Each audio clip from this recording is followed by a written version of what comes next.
All right, welcome into Mississippi State Live here on the Voice of College Football call-in show edition. Obviously, didn't have a call-in show back last week because I just was not up for a stream, but I'm up for a stream tonight. So, opportunity for you guys tuning in. If you want to come be a part of the action, you can do so. We have a link to join the stream there pinned to the top of the live chat. Also in the description to the video. Just click the link, have your camera turned off, and then you can we'll bring you on stage. We can talk about whatever, because there's not a ton of Mississippi State football stuff to talk about. We do have one topic to get into, some future scheduling news for the Bulldogs that we can dissect a little bit here in the coming minutes. But look, it's baseball season in Starkville, baseball getting underway tomorrow as we record. Obviously, one of the most anticipated baseball seasons we have ever seen, the beginning of the Brian O'Connor era, one of the most loaded lineups and rosters on paper that we have ever seen at Mississippi State. So if you want to get in with some baseball talk, I've said many times, I love Bulldog baseball. I'm not as in the weeds when it comes to knowing the team that some of the others who cover MSU are. But I'm aware of the guys out there, and I'm going to keep up as they go throughout the season as a fan. But yeah, we can chat about that as well.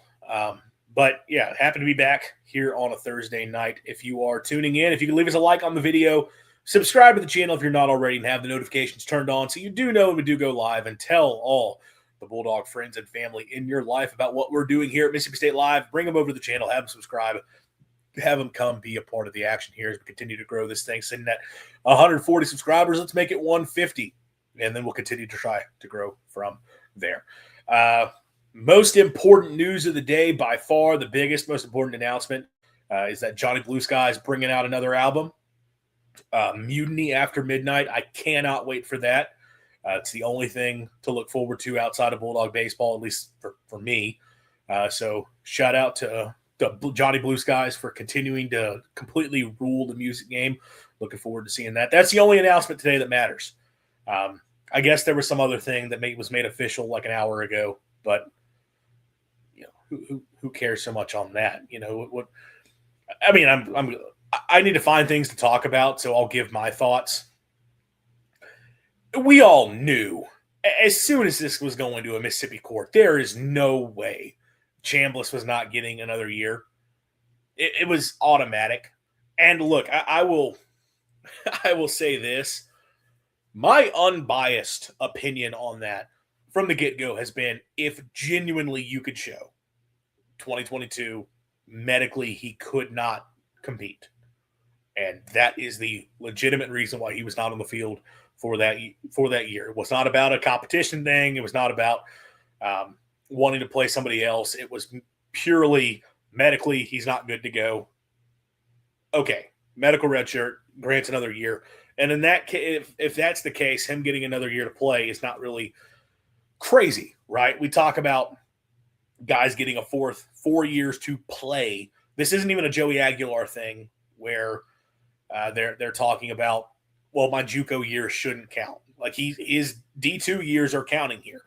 This isn't Charles Bediako at Alabama, who willingly gave up his eligibility to go pro and then tried to come back and play and did play briefly. No, this is about a 4-year eligibility window as a college athlete where he had a normal redshirt year, and then it has now been ruled what should have been granted as a medical hardship year. All of that in mind, okay, fine. And it sucks that that's a player that's going to help make them better. Because they did a pretty nice job reloading that roster to the portal. That's roster-wise, they're going to be in really good shape once again next year. Especially now you've got one of the best quarterbacks in the country coming back. Now, setting all of that aside and what I think is going on, I mean, the comments, that he was practicing in 2022, and then they're coming out talking about snoring being a problem. I'm sorry, if snoring gets you an extra year of eligibility, well, buddy, I snore like a freight train, so give me a 6th year. Now, is that tonsillitis, or is that my lungs fighting for dear life to support me? I don't know. That's for the judge to decide, but clearly I deserve another year of eligibility if that's the case.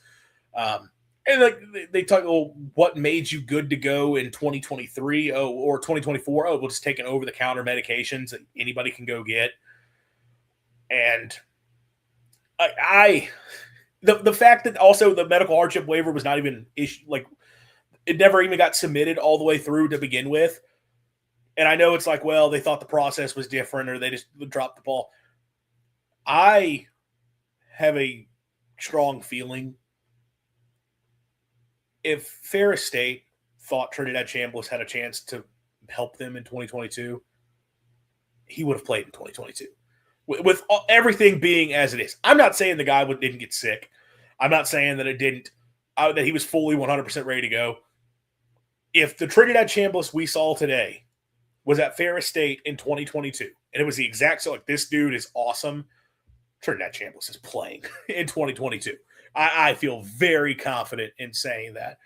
I understand, like, I guess that's unprovable at this point, and the judge, unsurprisingly, as an Ole Miss guy, ends up siding with in favor of his alma mater here.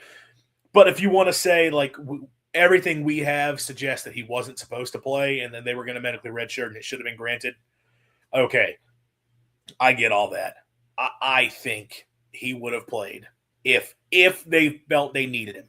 And clearly they didn't. Like, he didn't play the next year. He played a couple games next year. But, like, the fact he was practicing, the fact that they're kind of, again, talking about over-the-counter medication and making this big deal over snoring, come on. And people have asked, like, well, why would he not go to the NFL? He would have been drafted to – and, like, yeah, clearly with this draft class, he's probably a top 5 quarterback in the class for sure. I've seen some say he'd be QB1 or QB2. I don't think so. The fact that, like, he's tried so desperately to get back to Ole Miss tells you what he's heard about his draft grade. That clearly NFL scouts do not view him as, like, this surefire round 1 pick. If he was going round 1, he would have gone. Because this is not like a Dante Moore situation where Moore is still so young that there is still a lot of benefit to getting an extra year of eligibility for him or competing for an extra year at the college level to continue refining his game. Also, Dante Moore probably just didn't want to go to some of the franchises that would likely have taken him. This is one where Trinidad's been in college long enough. Like, if he was getting a round 1 grade, he is gone. But clearly he's hearing otherwise. And, like, yeah, Ole Miss is going to pay him more for this 1 year of football than he would have made as a day 2 pick in the draft. So that's that. Whatever. They get their guy back. And like I said at the jump, if genuinely he couldn't play in 2022, it was all medical. All right. I mean, I think it is fair to get that another year. Some of the way they talk about things today makes me kind of roll my eyes a little bit and think, that's how legit is that? Again, we'll just see how that goes. But obviously, look, Kamari Taylor's a better quarterback anyway. We know this. Mississippi State 2026 all the way. Once again, it is a call-in show, so if anybody wants to join the stream, you have the opportunity to link pinned to the top of the chat is also in the description to the video. Don't have a ton to get into today. That's why I kind of talked about the Chambliss thing for a bit, just because to give my thoughts out there. But we did get news from Mississippi State from a scheduling standpoint, and that is that their home-and-home series with Texas Tech, which was on the docket for 2028-2029, has been canceled. And it is a product of the scheduling changing within the SEC. Now, not because they don't want to play a power conference game and with a 9-game schedule. They don't have a choice. You have to play a power conference opponent in the going forward. That's why State canceled the Washington State series, because Washington State moving forward is no longer a power conference program. So that was supposed to be, I think it was 2030, 2031.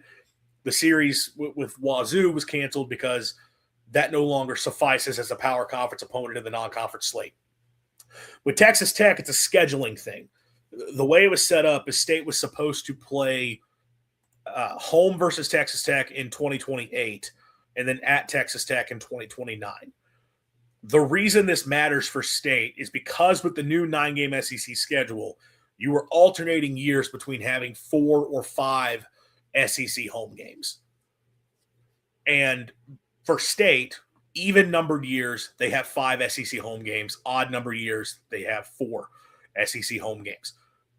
Therefore, if State was having to go on the road for Texas Tech in 2029, an odd number year, they would end up having 6 road games, which is unheard of in college football. You still see programs that do that. You see high-level programs that will have the years where it's only 6 home games, 6 away. State last did it back in 2016. That was a year that State, obviously, it was just an 8-game conference schedule, but they played at UMass and at BYU that year, which was brilliant scheduling on State's part, but that's the way it shook out that year. However, generally speaking, you try to get yourself 7 home games. Obviously, you get at least 4 conference games at home, and then you have your other non-conference games. You kind of want to game those out to get you to 7 home games. Obviously, the idea is to give you as many winnable opportunities at home to try to get reach bowl eligibility. I don't think State's ever done the 8 home games. I know we've seen like LSU has done that a lot in the past. They'll play 8 home games because they'll play every single non-conference game at home. I mean, the reason you've seen other teams do it is because a lot of these other teams do not do the road games against G5s in the way Mississippi State frequently has. That's been a thing. State has now pretty much every other year going back to who knows. God, it's been a long time. I don't know the last time State did not have a home-and-home series with a G5 team. It not counting the one-off games. You know, the likes of, you know, Louisiana Lafayette, La Tech, Southern Miss, Memphis, Troy, they seem to frequently do the home and home, or they do the 2-for-1.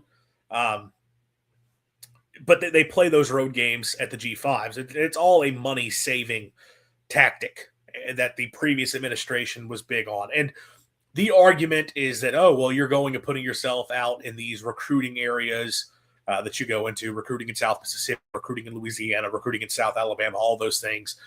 And it's an opportunity for Bulldogs living in these other areas to get a game close to home. Like it's nice to have a game close to Starkville, or that people who are not close to Starkville, they get a game close to home.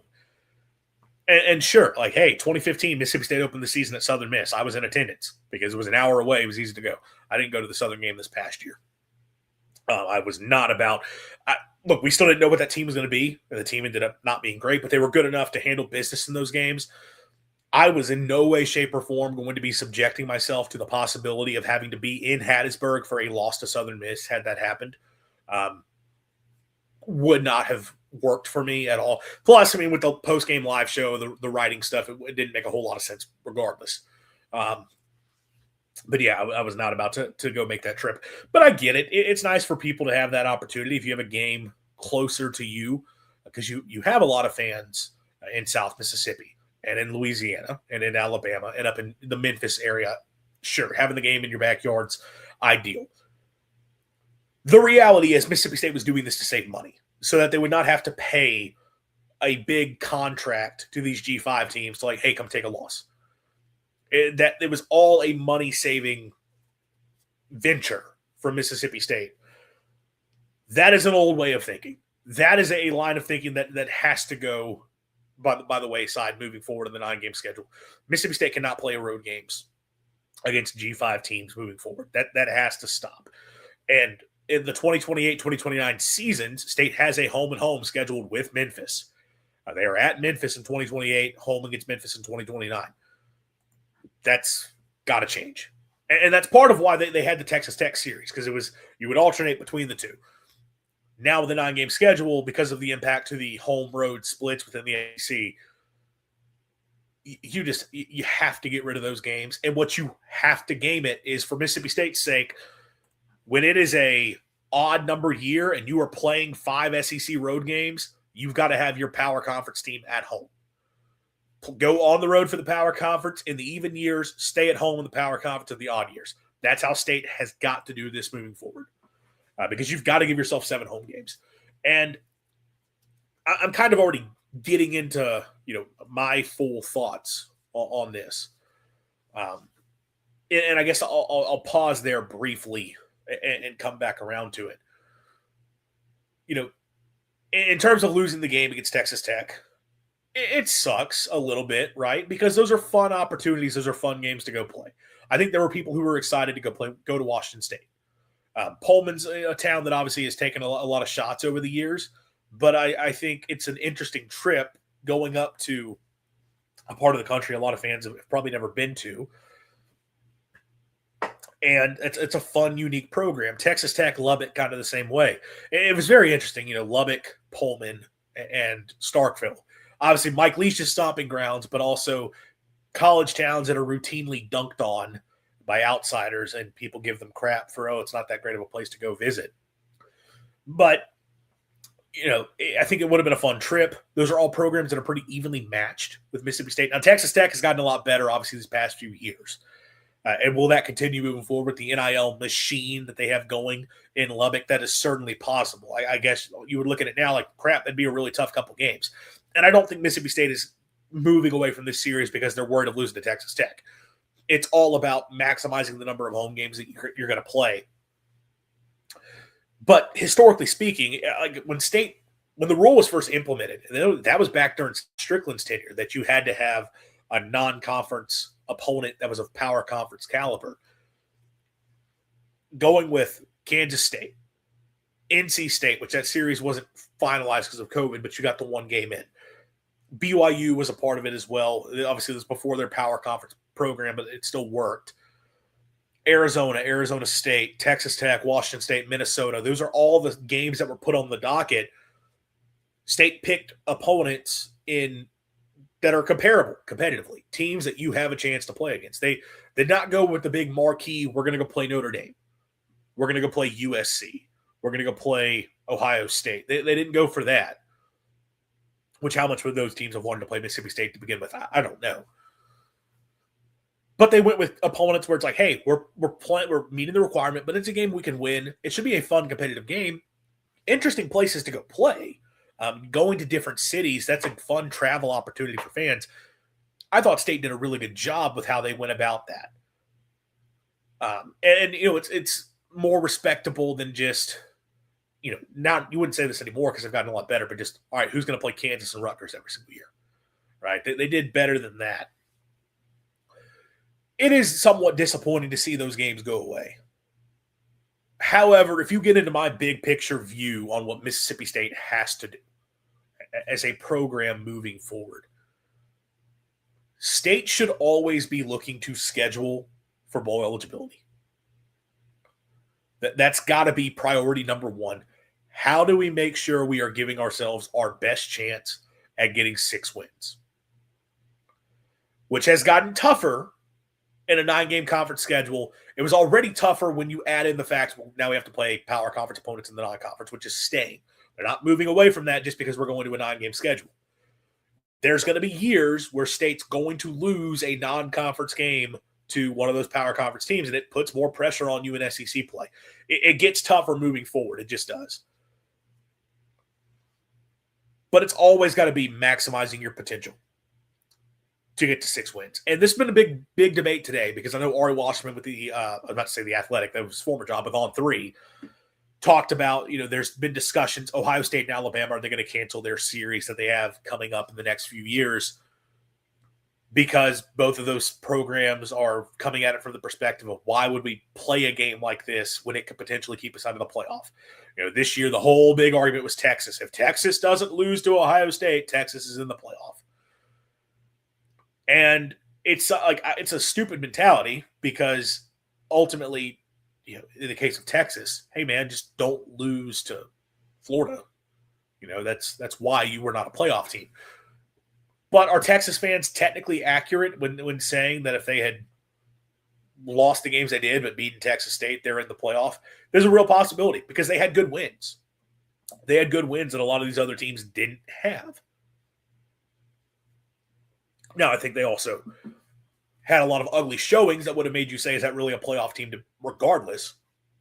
But they would have had a case to be in, whereas at 9-3, it wasn't happening for them. So, and it's disappointing because games like that are games that you want to watch as a college football fan. But speaking selfishly here, and this is where I can understand the perspective of some of these bigger brands that are going away from these games. You know what matters to me more than watching an intriguing game or an interesting matchup? Mississippi State winning football games.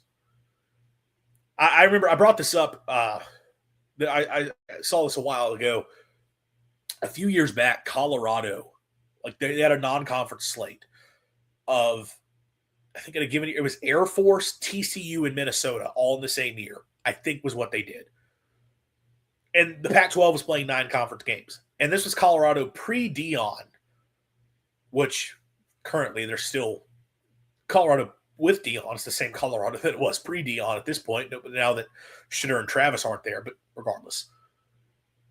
And I found myself asking, like, why would you want to set yourself up for failure? This is a program that's gone to a bowl game. At that time, they had been to like 2 bowl games since 2007. Like losing season after losing season after losing season. Including several years where they were 5-7 and were on the cusp and could have been gotten bowl eligible. And I just found myself like, why would you do this to yourselves? Like, I get it. You're going on the road playing these intriguing matchups. It's all fun. Would your fans not be more interested if you were finding ways to win, between 6 and 8 games because you scheduled right? I made sure I didn't say the thing, which 8 was being a bit generous, but I didn't want to say the thing. Like, your fan base would be more invested if you were simply winning football games. Because I go back and I compared it to Dan Mullen at Mississippi State.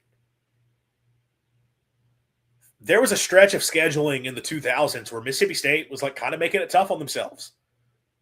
I guess it kind of started in the late 90s, but then throughout the 2000s. But Sylvester Croom, and this is not me trying to suggest he was set up for failure or anything, but there were years where Croom's teams were playing some tough games in the non-conference.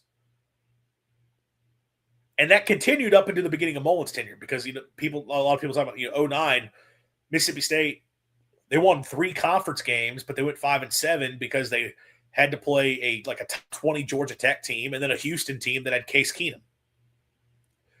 And they lost those 2 games. Those are 2 good teams, 2 tough opponents in the non-conference slate.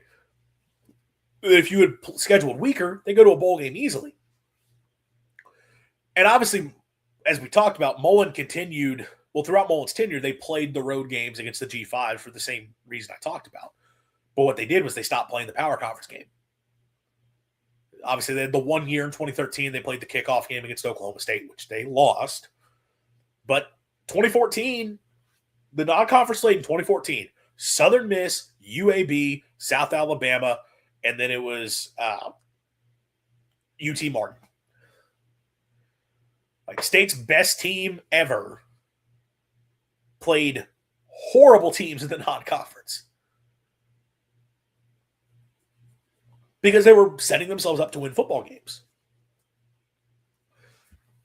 Mississippi State fans did not care. Mississippi State fans were still packing out the stadium. Why? Because Mississippi State was winning football games. And I know there's been this, attendance has been on decline. It's like, well, how do you get fans back in the stands? You can talk about exciting matchups all you want. You can say nobody wants to be sitting when an 11 a.m. kickoff and a team you're going to blow out when it's 100 degrees outside. I get all that. And there's a lot of accuracy to that. You're never going to get back to a point where you're selling out the stadium every single week. And this is not Mississippi State. This is nationwide. That's always going to be tough to get back in this era where it's so freaking expensive to go to games and then every game's on TV. But if you want to get out to consistently having big crowds for the games on your schedule that people want to come to, you have to have that. You need to have the win column be up. You want to have that number next to your game that you got by getting the win column up, which means win football games. And if you're Mississippi State, you want to maximize your opportunities at wins. And it starts with getting to bowl games. Going to bowl games is still an accomplishment. Being bowl eligible. I think State fans realize that now based on how the last 3 years have gone. Obviously, you got to go to a bowl game this year, but it's not the same. Having a team go into the postseason is a whole lot better than 5-7, 4-8. And people could say, well, what's the difference? 6-6 is a hell of a lot better. It is. It's more exciting. It's more fun. Set yourself up every year to try to get to 6 wins. Do not put games on the schedule where you are just asking yourself to lose. That starts with getting rid of the non-conference games. Getting rid of the non-conference road games against G5, or I guess now it's G6 teams. That Memphis series has to go. They've got Southern Miss home and home 2030, 2031. They've got Tulane home and home 2030, 2032. It's got to go away. You're not playing those games on the road. Either you find somebody else, or you have to find somebody else, because those teams are not going to play you back-to-back seasons both in Starkville. Play the home game or completely get out of the series. Find somebody who's willing to come to Starkville. I don't care. And I know everybody's going to be like, well, that's just coach that's being scared. Oh, you're worried of losing? Yeah, man. Because if you lose a game like that, season over. In this era, you lose a game like that, you are not rebounding. When it comes to going to a bowl game, for Mississippi State's sake, you cannot overcome losing to Southern Miss, losing to Memphis, losing to Tulane. You're not going to be able to do it. So, like, you have to, like, just stick with, we need to schedule games we trust we can win. As the power conference games, you don't have a choice. You have to play them. Step number one is find teams you can be competitive with. And I'll be honest, if it means scheduling the very worst teams in the country, like go get Stanford, go get – who else sucks right now? No offense to my guy Oliver, Purdue. Go do that. But get those games. You have to set it up to where you are giving yourself 7 home games every single year. 7 home games a year. Give yourself as many opportunities as you can to be a bowl, to get those wins, having that home eligibility. What am I saying? Home field advantage to increase your possibility for bowl eligibility. I don't think there's a way that you can ever give yourself 8 games a year consistently, because that would mean you're going between 6 and 8. If you're going to do a home and home, that's not going to happen. Give yourself 7 home games a year. Always make sure the way you schedule it. So, like, step number 1, you've got to get done with these road games against G5s. That's got to go away. Step 2, pick power conference teams that you can compete with. And step 3, assure that you were scheduling for 7 home games a year. State's got to do that. You control what you can control. Those are the non-negotiables for Mississippi State. Do not worry about we're trying to get a marquee matchup. Certainly not worry about saving money. A saving money mentality is what has kept Mississippi State athletics down for decades. And thank God they've got an athletic director in place now who understands, hey, spending is valuable and does good things for us. You've got to do that. So do not do any money-saving ventures when it comes to how you schedule. Try to create as many wins as you possible with how you schedule. That's got to be the approach for Mississippi State moving forward. Because the 9-game conference schedule makes life tougher. It is going to be more difficult to get to 6 wins moving forward. We talk about a good year for Mississippi State football, traditionally 8-4. That's going to be a lot tougher to pull off moving forward. It just is. So to do whatever you can to maximize your chances of getting to that, you control what you can control. So is it somewhat disappointing that you're not going to play these cool series? I think, especially like Washington State and Texas Tech, because of the Mike Leach connection, those games would have been a lot of fun. And I think there is so many similarities in the programs. And again, like how people talk about the towns they're in, what they've done historically, the types of schools. Wazoo is also an ag school. Texas Tech, I believe they're pretty much an ag school with a lot of what they do. I know they're the Texas A&M, I guess, is the ag school, but I mean Texas Tech, it's a lot of farming and meat science that they do. All of that stuff is really cool. Those would have been fun series, but ultimately you have to make sure you are giving yourself the best opportunity to get wins moving forward. So that's going to be the approach State takes. Question here. I would love to hear about head coaching possibilities for us next year. Levy is gone. I believe and to be honest, Levy has preferred for moving on. We need to be looking into coaches now. I mean, I don't have a list in front of me. There's guys that I could rattle off. I don't think I would name a single coach you guys would be interested in. I also don't know if I want to really entertain this yet. I mean, I'm not going to pretend that I haven't talked about it with friends from here every now and then, because I think you always are looking ahead, and I like keeping tabs on the coaching carousel to begin with. Like, there are coaches that I think State should absolutely look at if it doesn't work out. However, I don't want to put go all in on that just yet. When we're not there, do I have a ton of confidence about this season, this team? Not necessarily. No. There is a lot of level of Levy's got to prove it to me for this coming year.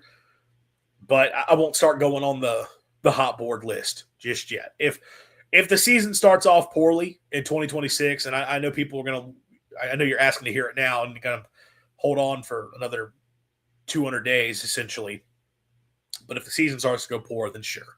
I have no problem talking about potential guys to target if it becomes inevitable that you're going to move on from him. But until that happens, I'm going to give him the opportunity to get out of it. Got to 30 minutes tonight without taking any calls, which hey, that's fine by me. I think a 30-minute stream for tonight will suffice. Just not a ton of news, right? But I was happy we got the scheduling thing because I was really able to get in on that. But yeah, hey, Bulldog baseball back. That's going to be a lot of fun. Looking forward to watching those games tomorrow and over the weekend. I guess if there's a game Saturday, because I know there's all those the doubleheader talk. Is that going to happen? I don't know if I'm going to be able to really watch Saturday because I got stuff going on, but definitely tomorrow night and then maybe Sunday. I am happy for baseball to be back. Hopefully, State, dude. If this baseball team does not deliver this year, and this is not a fun season, that's gonna be rough. Also, Josh Hubbard, I'm sorry, really. Hubbard, I know he lost his SEC record for consecutive games with a three-pointer made. He came out pissed against Tennessee, locked in, and it just, in the end, doesn't matter because you got nothing else on that team. Whatever it takes to keep him in Starkville, you better freaking do it this next year. And then you've got to put better pieces around him because, my good, you cannot waste. It's already tough to waste this version of Josh Hubbard. You get into a senior year and you don't put a tournament team around him, that's a big, big, big problem. There's not a lot of – that's where the desperation for baseball comes in, man. Like, there's just so little to be excited about right now. You know, the women's team, they were playing well for a while, but they're consistent. I know softball's good. Shout out to them. They're off to like a 5-0, 6-0 start. Keep that up, Coach Ricketts. But, like, spring sports, I guess, are what's going to have to save Mississippi State now because the fall and the winter have been absolutely brutal if you're a Bulldog fan. So hopefully we have more positive things to talk about. I'll be back Monday. Don't really know what the topic's going to be. I've got to sit down and plan out how I want to break things down for the rest of the offseason. Maybe start to get in some look aheads, some opponents for next year or for the SEC, some positional breakdowns for Mississippi State for the spring and some thoughts going into that. Got to find some stuff that we'll talk about. Maybe some way too early predictions. Am I ready to do that? We'll find out. But I'll definitely try to figure out what we're going to do. We'll have another fun football topic on Monday. So be back then. Appreciate everyone who did tune in. If you haven't already, please leave us a like on the video, subscribe to the channel, and have the notifications turned on so you do know when we do go live. And as always, swing your sword, Hail State.